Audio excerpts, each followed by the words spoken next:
Presentamos TVU Noticias Central.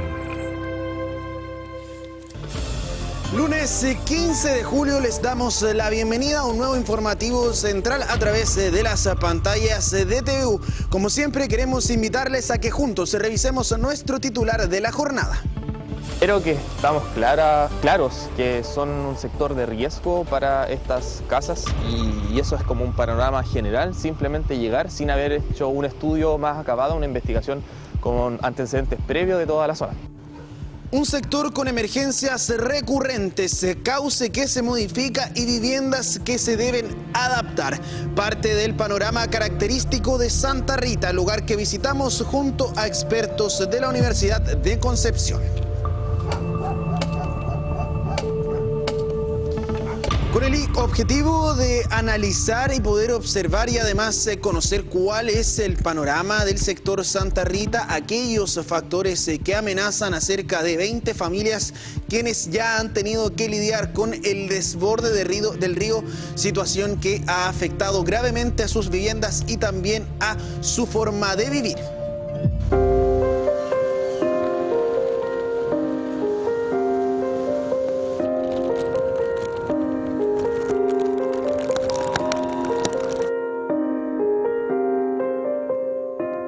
Nos encontramos en el sector de Santa Rita, una comunidad que en menos de una semana se inundó 2 veces a raíz de las fuertes lluvias que cayeron en la región del Biobío, todo producto del sistema frontal. Ayuda con equipo de emergencia y distintas otras medidas fueron parte del trabajo que se realizó en este sector. Tiempo ya pasada de la emergencia, visitamos el área junto a 2 académicos de la Universidad de Concepción, identificando las principales características del sector, en medida general y también en detalle.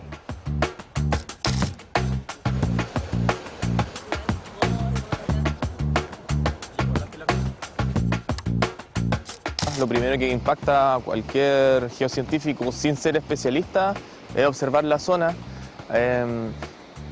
claramente posterior a una inundación. Ha bajado mucho ya el caudal respecto a lo que se observó de forma general y eso es fácilmente reconocible porque al mirar ciertas zonas que es súper abundante la vegetación empezamos a ver cosas que ya no tienen vegetación y además tienen muchas ramas. Árboles, escombros, diferentes otros objetos y materiales de construcción fue parte de lo que arrastró el río. Esta barra que está aquí, ya la depositación posteriormente totalmente posterior al movimiento ya de la inundación, y estos árboles que están aquí en la zona, no es que hayan crecido aquí, está el... medio cortada también, si tú te das cuenta que hubiera como... por el lado, ¿no? Así como erosionada por ahí. Esta misma barra. Sí. Claro, es como que el cauce principal, o el que estamos viendo ahora, es como este sector y llega por acá también. Sí, o sea, sí, lo principal es más allá. Claro.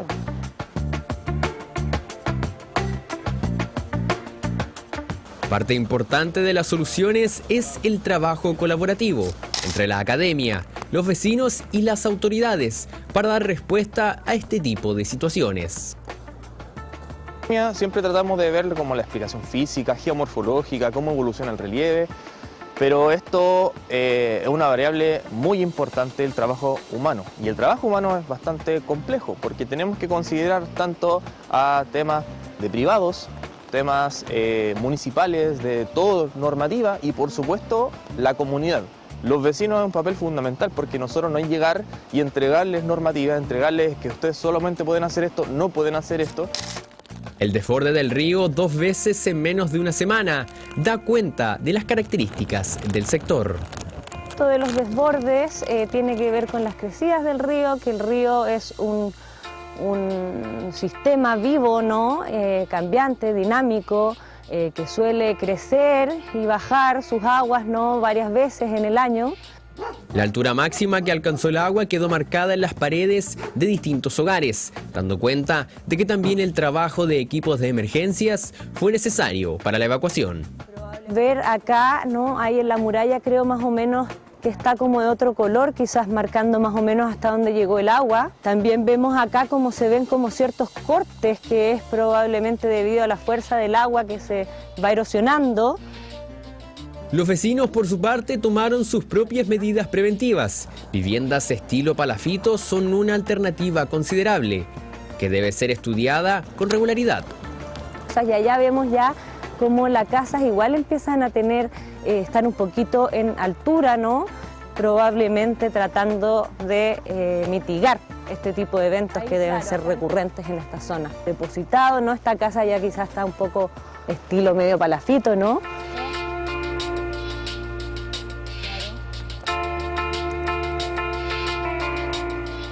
Estudios continuos y análisis del terreno es parte del trabajo que se debe realizar para poder construir viviendas en este tipo de sectores.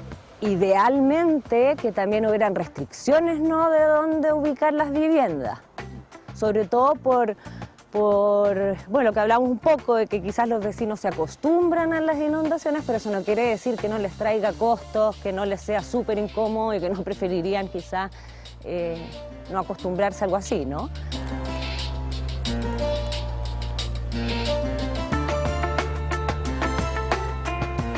En primera instancia, la ayuda que recibieron los vecinos por las inundaciones fueron sacos de arena, acompañada de la asistencia de equipos de emergencia. Tiempo después de ocurridos estos desbordes del río, vinieron con una retroexcavadora para realizar trabajos más propensos y más generales. Pero sin embargo, los vecinos aún reclaman que este sector carece en cuanto a medidas mitigadoras para este tipo de situaciones.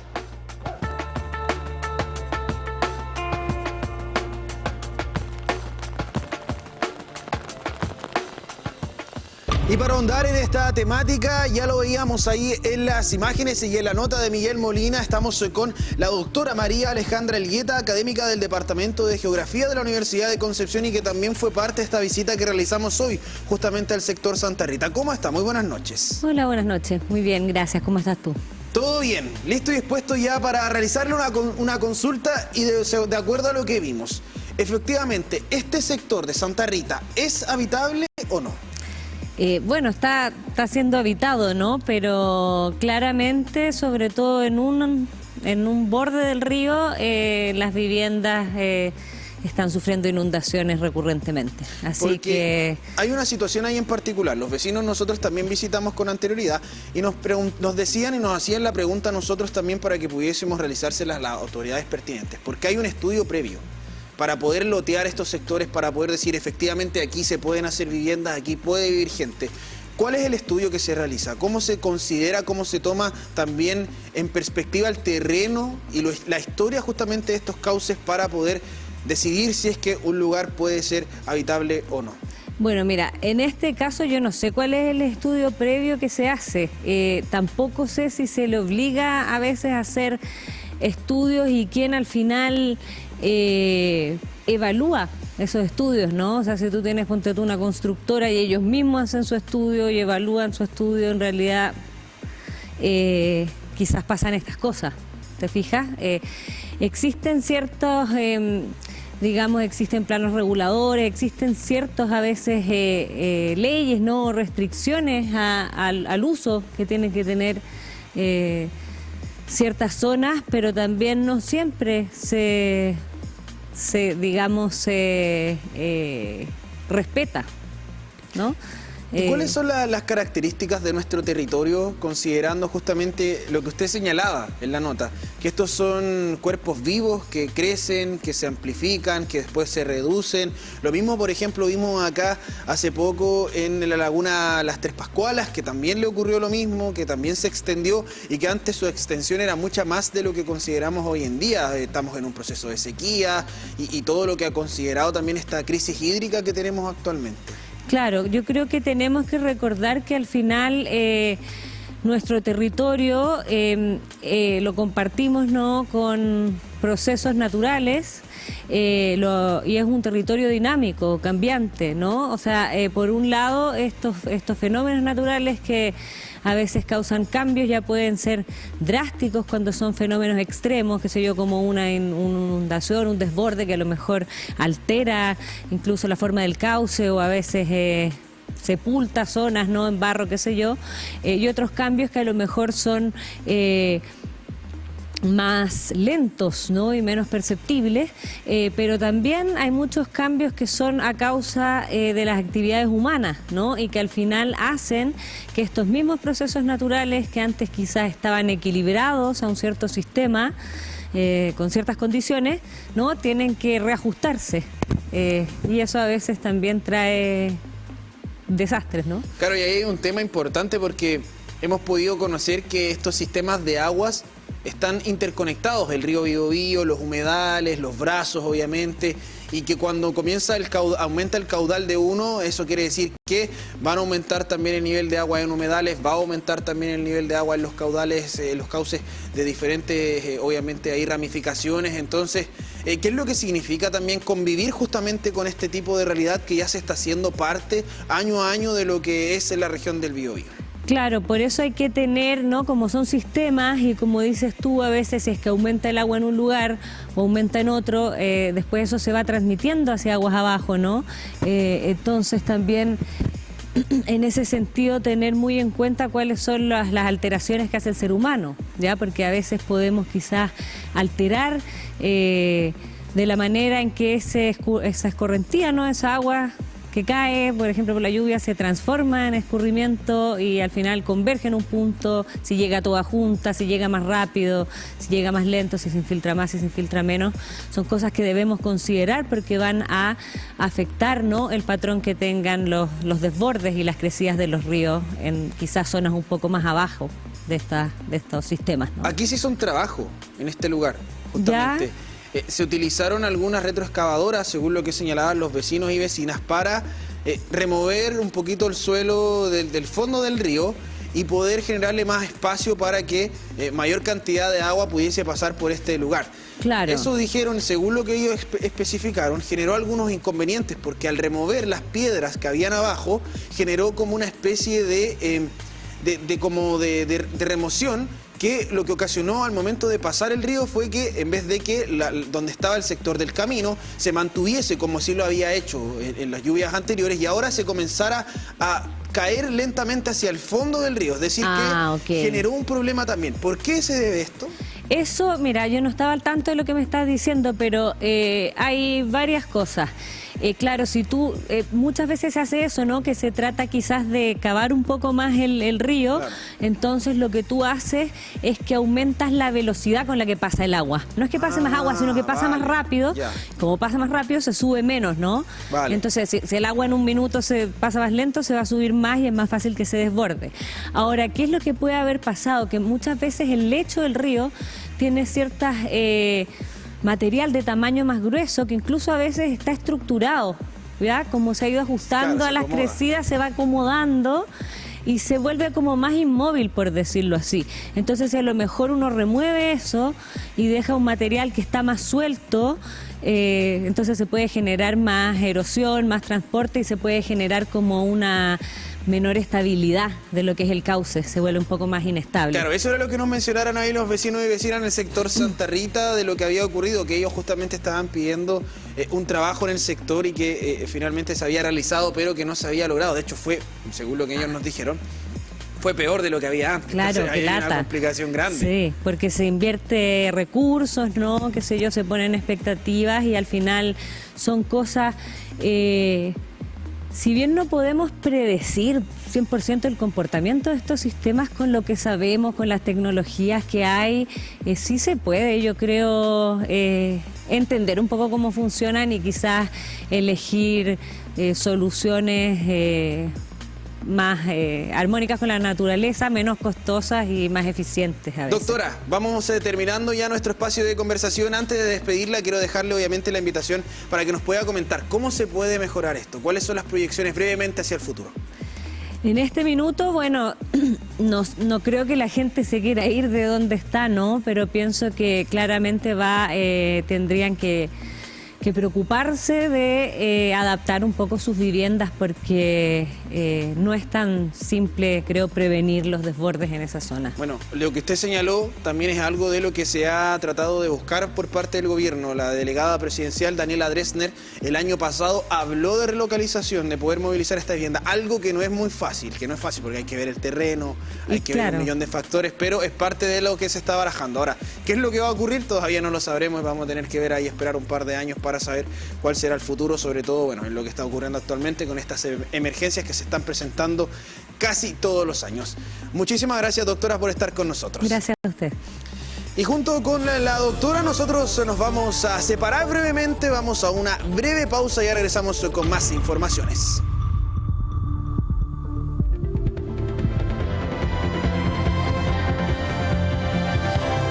TVU Noticias Central.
Ser renovables nos permite generar cambios. Lo bueno de ser renovables es que protegemos nuestra flora y fauna, conservando 500.000 hectáreas de bosque nativo, equivalente a más de la mitad de Puerto Rico.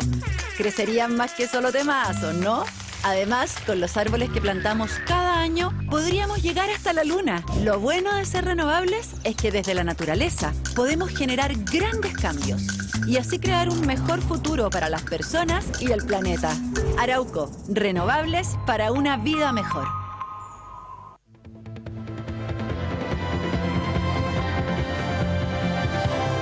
TVU Noticias Central. Hola, muy buenas noches, sean todos bienvenidos y bienvenidas a este bloque deportivo. Vamos a comenzar con el básquetbol, donde la Universidad de Concepción, su quinteto femenino, disputó recientemente el Final Four, el cuadrangular final de la Liga Nacional. Quedó en tercer lugar el Campanil, tuvo un comienzo irregular, cayendo con Sportiva Italiana, que a la postre fue el campeón del certamen por 71-58, un duelo donde le pasó la cuenta, los malos porcentajes de cancha. El último cuarto, pese a todo, estuvo ahí a un punto cuando quedaban algunos minutos. Ahí también surgió la categoría individual del ahora pentacampeón de la competencia, que se quedó con la victoria. Ahí después había que entrar a disputar otras posiciones. El día sábado la Odeconce también perdió por un estrecho margen con Leones, y el día domingo, ayer, obtuvo su única victoria del certamen, 83-80 venció a Escuela Alemana de Paillaco. Gran actuación de Bárbara Cousiño con 32 puntos, y de esa manera cerró el podio, quedó en tercer lugar de la competencia. Un gusto quizás amargo por los detalles que definieron los partidos previos, pero de todas maneras la Odeconce sigue demostrando también que a nivel femenino también pelea los torneos nacionales. La jugadora argentina que trajo de refuerzo en esta oportunidad también fue la máxima anotadora del Final Four, y también se quedó con el premio, estuvo también en el quinteto ideal de la competencia. Pasamos al fútbol, donde mañana hay actividad internacional acá en la zona. Huachipato, un Huachipato que viene con poco ritmo. De hecho, en junio solamente disputó 2 partidos por todos estos entuertos de la Copa Chile que aún no puede disputar ninguna de sus llaves el elenco acerero. Mañana recibe 18 horas a Racing de Montevideo en la Copa Sudamericana. Recordemos que Huachipato llega a esta instancia por ser tercero en su grupo de Copa Libertadores, donde finalizó con 8 puntos, un puntaje bastante bueno que no le alcanzó para meterse en octavos de final. Mañana recibe también al equipo uruguayo, que viene con un irregular presente en su competencia, 5 partidos, ganó solo 1, 4 fechas sin victorias, y también en la Copa Sudamericana tuvo una buena participación. Por eso, de hecho, está peleando por este repechaje para ir a los octavos de final. Terminó segundo en una zona donde el puntero fue Corinthians de Brasil. También el Acero presentó a Fabián Cerda y a Vicente Conelli, sus dos refuerzos, ambos habilitados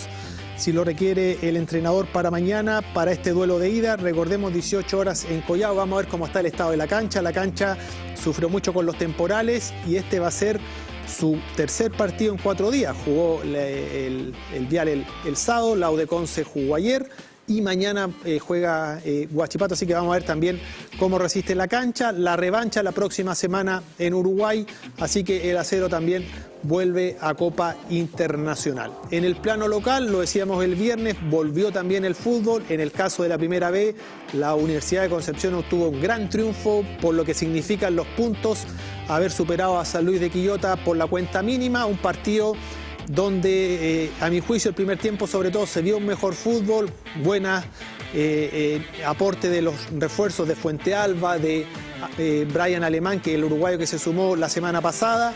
Después se cansó un poco este volante, bajó un poco el rendimiento el segundo tiempo. El primer tiempo la U de Conce se generó algunas chances claras, tiene que trabajar en eso el Campanil, en el finiquito que le ha costado mucho durante todo el campeonato.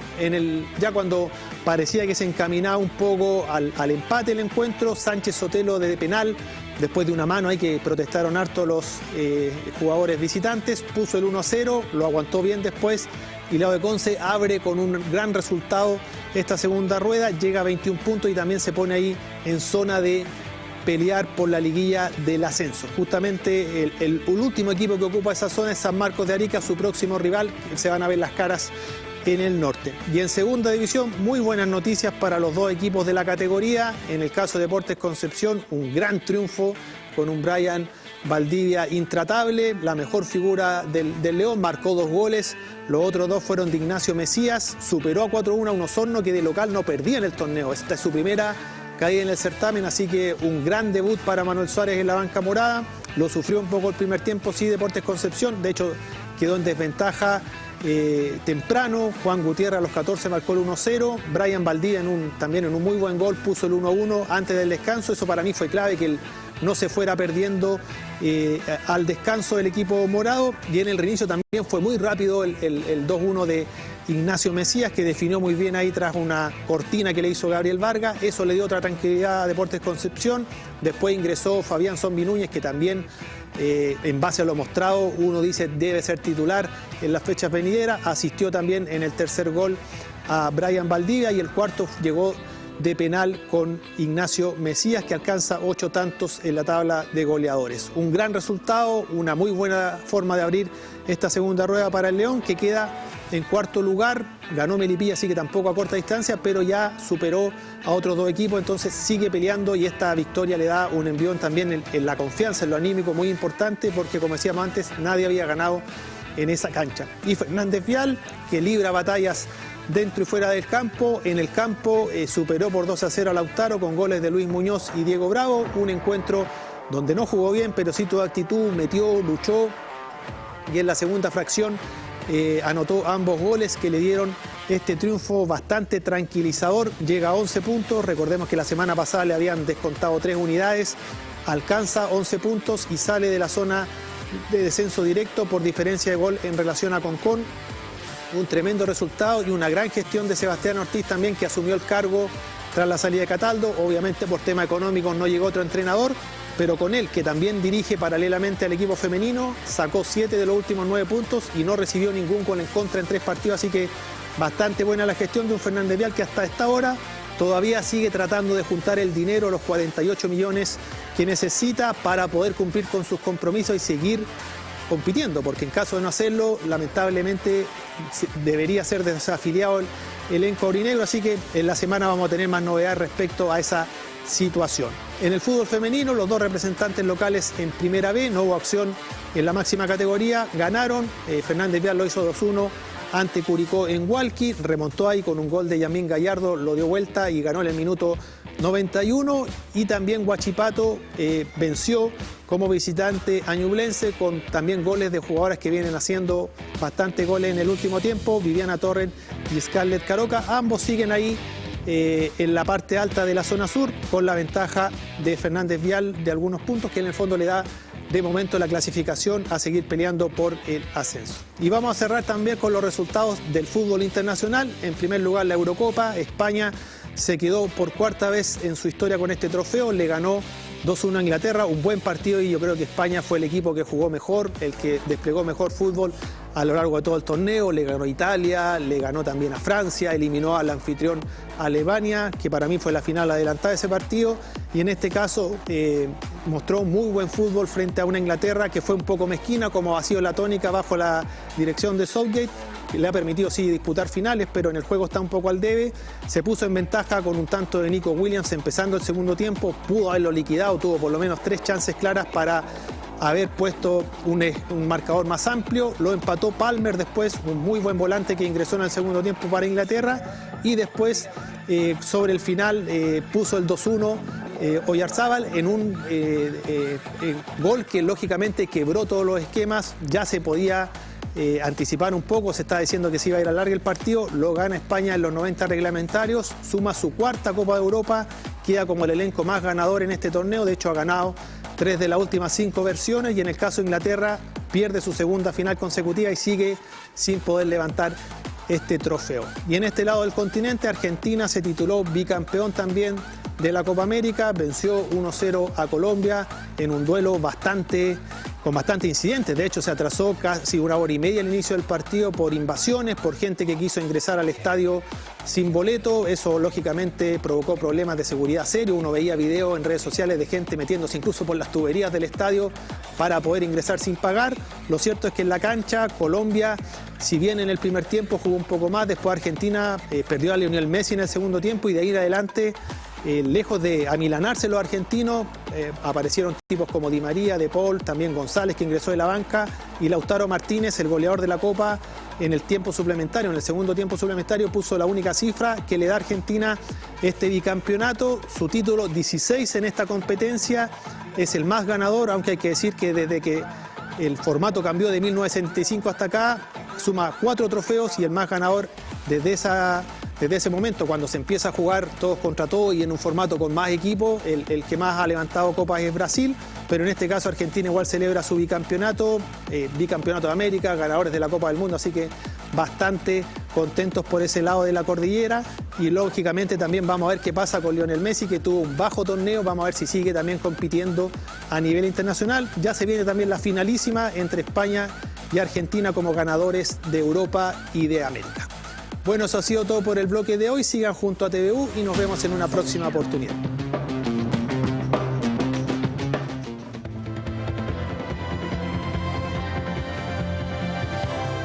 TVU Noticias Central. Te presento Mundo Go y es súper fácil. Lo prendo, entro y Go. Canales, películas y aplicaciones en un solo lugar. Mundo Go es TV Smart, disponible para contrataciones. Y si eres Mundo, solicítalo en tumundo.cl. Llevo 4 meses estudiando en otra región y es verdad lo que dicen. No se come tan bien, no se duerme tan bien, pero por sobre todo, extraña a tus viejos. Momentos en familia, el olor de la casa en la mañana o el de la ropa limpia. Hay pocas formas de recordar así el hogar. Qué rico que me mandaron adelante.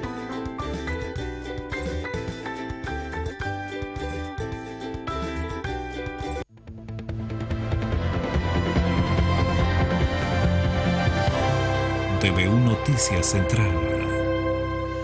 Regresamos para contarles que desde Ferepa a Biobío visitaron Valdivia para poder actualizarse en materia de lo que es obviamente el trabajo en las caletas en nuestro país.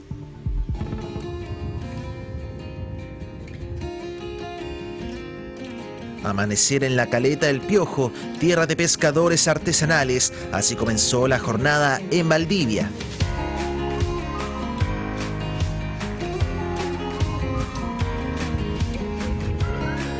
Reuniones que buscan orientar, empoderar a las caletas y conocerlas de una mejor forma. Parte del recorrido de la Delegación de Pescadores Artesanales a la región de Los Ríos son las instancias que deja el proyecto Aumento de la Competitividad de las Caletas Pesqueras del Biobío. Me voy contento, me voy con ideas, me voy con la con el tema claro, ¿cierto?, de incentivar también a nuestra asamblea para que este tipo de proyectos, ¿cierto?, de administración sea replicado en nuestra caleta, ya que hoy en día prácticamente no se ve ningún tipo de avance. Estos 10 organizaciones que venimos de la octava, acá a Valdivia, están muy adelantados ellos, años luz para nosotros que recién estábamos comenzando. Es una buena información para llevarlo a nuestros socios, cómo seguir el plan de trabajo más adelante en las organizaciones, terminando una vez esta ley de caleta. 10 caletas fueron las beneficiadas de este proyecto FIC, trabajo colaborativo enfocado en el desarrollo tecnológico e intercambio de experiencias, enfocados en el futuro de las caletas y las redes de colaboración. Venimos nosotros a la SIGA de un sueño de toda nuestra gente, de los pescadores más antiguos, que han soñado, ¿cierto?, con ser administradores de sus propios terrenos y poder sacar valor agregado a sus productos. Y yo creo que estamos de la mano con Ferepa muy cerca. Para poder salir con estas caletas que ustedes están viendo y que los colegas de la octava región están maravillados, la inversión pública, la inversión del Estado ha sido muy potente en esta región y también eso también va de la mano de la calidad de los dirigentes de esta región. Creo que eso es fundamental cuando hay unión, cuando se unifica. Reunión donde se colaboró con el Instituto INCAR de la UDEC, Ferepa Biobío, Olón, SPA, por mencionar a algunos.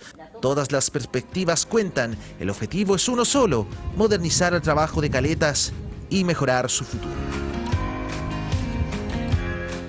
Y no solo noticias acerca de la modernización de caletas le traemos porque se anunciaron nuevos transportes para Santa Juana, algo muy positivo que va a cambiar el panorama desde diferentes perspectivas. Queremos invitarles a escuchar las declaraciones de las autoridades al respecto y a la vuelta vamos a comentar algunos de los cambios que vamos a ver hacia el futuro. Estamos extraordinariamente contentos con la gestión del gobierno de poder lograr que hoy día tengamos 23 buses operando, 6 de ellos en lo que se denomina estándar red de piso plano con accesibilidad universal. Buses que van a permitir a los 15.000 personas que viven, que son los habitantes de acá en Santa Juana, poder llegar al Gran Concepción, pasando por el mercado, ¿no es cierto?, monumental, pasando por la estación Juan Pablo II y poder conectar con Biotren. Este es un transporte rural mayor, nunca se había hecho en Chile, es la primera vez. Además de eso, el financiamiento se sacó no solo de ese reglamento. El artículo 5 de la ley Espejo del Transantiago señala que debe apoyarse con el 50% de lo que se apoya en Santiago, un peso en Santiago, un peso en regiones. Desde ahí se sacó el financiamiento. El diseño jurídico lo elaboré yo personalmente. Las comunas chicas no pueden hacer estudios de movilidad, las comunas grandes sí pueden hacerlo, sobre todo las comunas grandes que pudieron tener el apoyo del gobernador, no como Santa Juana, que lo solicitamos y no nos dieron estudio de movilidad. Fuimos al gobierno, en el gobierno nos apoyaron con un estudio de movilidad para amplias zonas y de ese estudio de movilidad, que es el paso previo, porque muchas autoridades se sacan fotos y eso produce descrédito y dicen ya está inaugurado. Como dijo nuestra delegada, no son promesas, son hechos. Y cuando se habla siempre de Santiago y dice estándar red, ¿qué es lo que es un estándar red? Estamos hablando de un bus que tiene accesibilidad universal. Eso le sirve a cualquier persona que tenga algún grado de discapacidad, al adulto mayor, a los niños, poder entrar en forma cómoda al bus. Y claramente el bus, aparte de tener esa accesibilidad universal, que es muy importante, es un bus que trae otras cosas muy relevantes para que un pasajero pueda viajar en forma cómoda. Por ejemplo, trae sistemas USB para poder cargar sus móviles, trae también sistema Wi-Fi para poder estar conectado. Mejoras tecnológicas que serán con GPS online al inicio de los servicios, contadores de subida y bajada de pasajeros en el 100% de la flota, aplicación móvil de información en línea al usuario, sistema de cámaras de seguridad en el 100% de la flota, letreros frontales LED, Wi-Fi a bordo y a través de cuenta RUT, dinero en efectivo, y se implementarán otras vías de pago como el código QR. En cuanto a las tarifas, se rebajan de 1.700 pesos a 1.000 pesos para adulto, tarifa estudiante a 330 pesos, niños y niñas gratuito, tarifa adulto mayor 0 pesos y además se implementará un polinomio de reajustabilidad que impide que la tarifa se eleve injustificadamente. Esperemos que esta también buena noticia en cuanto al transporte público se replique en otros sectores de nuestra región del Biobío. Recordemos que ahí hay algo que ha estado al debe hace muchos años y por eso nos alegramos de lo que está ocurriendo en Santa Juana.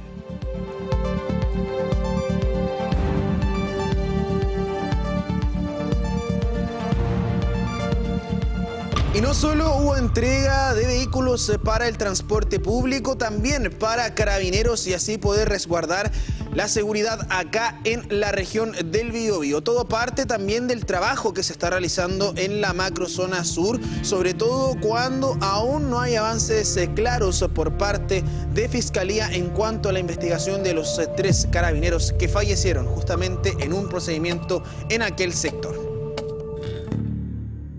A nivel regional se han registrado más de 9.000 delitos violentos en lo que va del 2024. Cerca de 1.000 de ellos se han generado en la provincia de Arauco. Caso emblemático lo ocurrido en Cañete durante abril. Un crimen sin precedentes. A la fecha aún se desconoce el paradero de los responsables. Mientras tanto se busca potenciar la seguridad en diferentes comunas del Biobío. En el gobierno regional se hizo la entrega de 20 vehículos para Carabineros de Chile, 17 radiopatrullas y 3 camionetas, todas distribuidas en diferentes comunas. Los vehículos serán distribuidos en primera instancia a los cuarteles de las comunas de Concepción, San Pedro de la Paz, Los Ángeles, Chihuayante, Arauco, Los Álamos, Santa Bárbara, Tomé, Talcahuano, Cañete, Alto Biobío y Talcamavia en la comuna de Hualqui, hasta donde serán derivados para dar mayor eficacia a nuestra gestión policial. A los que se uniría en una fecha no determinada un avión. Pero, queridos consejeros, y les pido ayuda inmediatamente, que en unos días más aprobemos un avión que se necesita en la 8ª zona. Ese avión complementará el trabajo que hace que se va a hacer con el helicóptero, va a generar capacidades que no contamos hoy día. A principios de julio se anunció el cese de toque de queda en las comunas de Cañete, Contulmo y Tirúa, una medida que responde a los recientes resultados en cuanto al control policial. Nosotros lo planteamos así desde el 27 de abril, principalmente en el sentido de que de alguna u otra forma el toque de queda se coordinó con la autoridad administrativa, ¿cierto? Y con la Jefatura de Defensa Nacional con la finalidad de facilitar el desarrollo de las primeras indagaciones que nosotros deberíamos desarrollar en la provincia de Arauco, principalmente enfocada en el trabajo primario que nosotros debíamos desarrollar, tanto técnico-científico como también en el contexto investigativo. El fiscal requería el tiempo suficiente de tranquilidad, eso se hizo, se estableció y debe haberse logrado, por eso que pidió, ¿no es cierto?, facilitó de que se terminara el toque de queda. Respecto a lo segundo, en términos de los hechos de violencia en el territorio, debemos decir de que antes de lamentable asesinato y cruel asesinato de nuestros carabineros, posterior a eso hemos tenido también una provincia que sigue tranquila. Estrategia que espera seguir dando resultados. Permiten indicar que ha habido una disminución, por cierto, de los casos policiales asociados a violencia rural ante el asesinato, del cruel asesinato de los 3 carabineros el 27 de abril. Por cierto, nosotros hablábamos de indicadores positivos, en el sentido de que había un mayor despliegue, había una menor cantidad, una disminución en los casos policiales asociados a violencia rural y había una sensación de seguridad. Entrega de vehículos que espera ser completada durante el mes de septiembre, herramientas que buscan generar ambientes más seguros. Bueno, esperemos que la seguridad también y la sensación de seguridad tras estos anuncios no es el primero.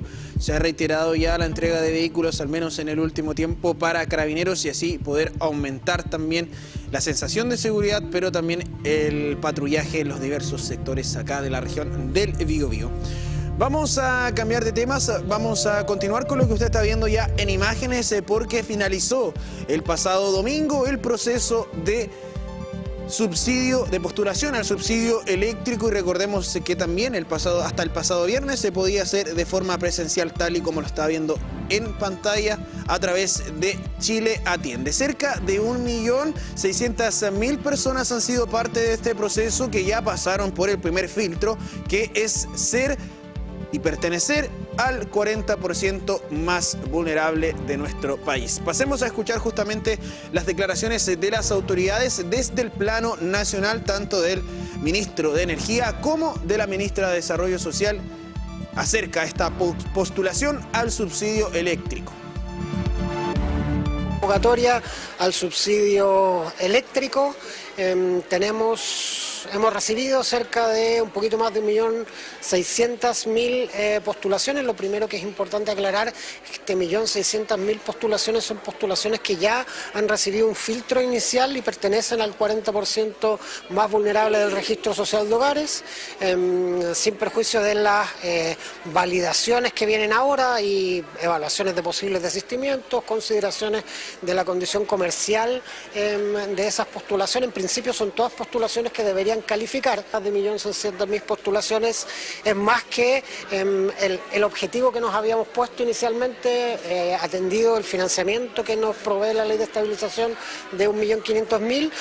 Este 1.600.000 es un número que podemos asumir sobre la base de las condiciones financieras del fondo. Enviado durante todo este proceso al Ministerio de Energía, porque para nuestro gobierno, como ya se ha señalado, es muy importante poder llegar con apoyo a las familias, especialmente a las familias más vulnerables. Por eso hemos colaborado y nuestros equipos han trabajado durante este proceso, tanto en el proceso de postulación propiamente tal y apoyar en eso al Ministerio, como también en la selección de beneficiarios, que es nuestra función como administradores del Registro Social de Hogares. Recordar que esta función de apoyar la selección de beneficiarios para distintos beneficios o garantías sociales es algo que el Ministerio de Desarrollo Social pone a disposición de todos los organismos públicos, y de esa manera en el proceso de postulación y luego durante la evaluación, la información que existe en el Registro Social de Hogares está considerada y administrada por el Ministerio de Desarrollo Social.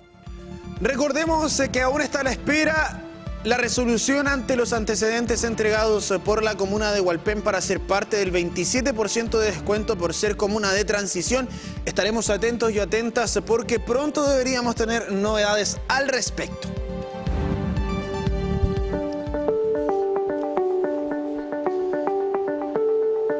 Y ahora queremos pasar a revisar juntos las condiciones meteorológicas para los siguientes 13 días. Habrá lluvia para martes, tal como se lo veníamos diciendo desde la semana pasada. Algo de lluvia, 7 grados de mínima, 14 de máxima. Comienza a subir la temperatura. Miércoles parcialmente nublado, 6 grados de mínima, 12 de máxima. Y para jueves 7 grados de mínima, 11 de máxima, parcialmente nublado también. Ya se lo habíamos dicho, esta semanita iban a comenzar a subir las temperaturas producto de estos sistemas frontales que se van a manifestar acá. En Los Ángeles, parcialmente nublado para martes, también con esbozo de lluvia, 5 grados de mínima, 13 de máxima.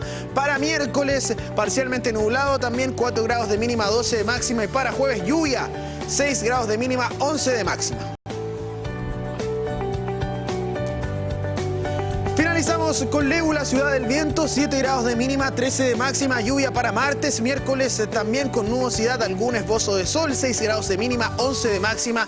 Y para jueves la lluvia se hace presente en Lebu, 7 grados de mínima, 11 de máxima.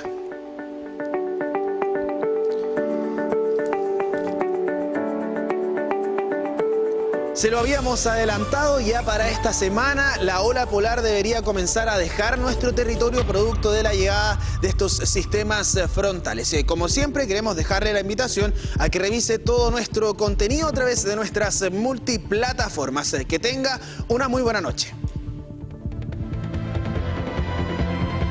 Hemos presentado TVU Noticias Central.